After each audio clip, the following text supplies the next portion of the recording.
ईमानदारी का इनाम। गांव सिरोहीपुर अपनी सादगी और ईमानदारी के लिए दूर दूर तक मशहूर था। यहाँ के लोग खेतों में मेहनत करते, अपने पशु पालते और शांतिपूर्ण जीवन जीते।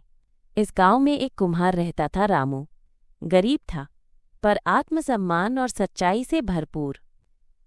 रामू हर दिन सुबह सूरज उगने से पहले उठता, पास की नदी से मिट्टी लाता, फिर अपने पुराने लकड़ी के चाक पर बैठकर दिन भर बर्तन बनाता। वो अपने बनाए मिट्टी के घड़े, दिए, हांडी और सुराही लेकर हर सोमवार को हाट में बेचने जाया करता था। उसका पहनावा सादा, घर मिट्टी का और जीवन ईमानदारी की मिसाल था। एक दिन जब रामू मिट्टी लेने जंगल की ओर गया तो उसने एक झाड़ी में कुछ चमकती चीज देखी। पास जाकर देखा तो वो एक भारी थैला था जो आधा मिट्टी में दबा हुआ था। रामू ने जैसे ही उसे उठाया, उसके हाथ कांपने लगे। थैला पूरा सोने के सिक्कों से भरा हुआ था। कुछ पल के लिए वो सन्न रह गया। ये तो एक गरीब आदमी की किस्मत बदल देने वाली चीज थी। उसके मन में दो आवाजें चलने लगीं। एक कहती, ले जा इसे, भगवान ने तेरे भाग्य से भेजा है। दूसरी कहती, जो तेरा नहीं है उसे छूना भी पाप है। रामू ने गहरी सांस ली, आसमान की ओर देखा और कहा, हे भगवान, तूने मेरी परीक्षा ली है, लेकिन मैं कभी भी गलत रास्ता नहीं चुनूंगा। रामू वो थैला लेकर सीधा गांव के प्रधान के पास गया।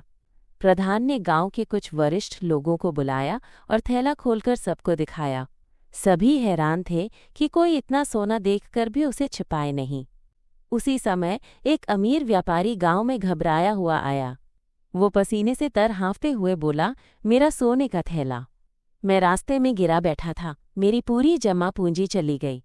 रामू ने बिना कोई सवाल किए मुस्कुराकर थैला उसके हाथ में दे दिया।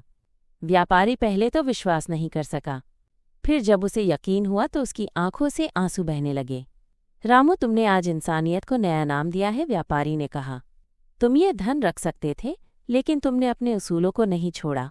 मैं तुम्हें केवल धन्यवाद नहीं बल्कि सम्मान देना चाहता हूँ। व्यापारी ने रामू को न सिर्फ कुछ धन दिया, बल्कि उसे नया चाक, सुंदर बर्तन बेचने की गाड़ी और एक छप्पर वाला टेंट भी बनवा कर दिया। रामू का छोटा सा काम अब धीरे धीरे बड़ा बन गया। गांव के लड़के लड़कियां भी उससे कुम्हारी सीखने लगे।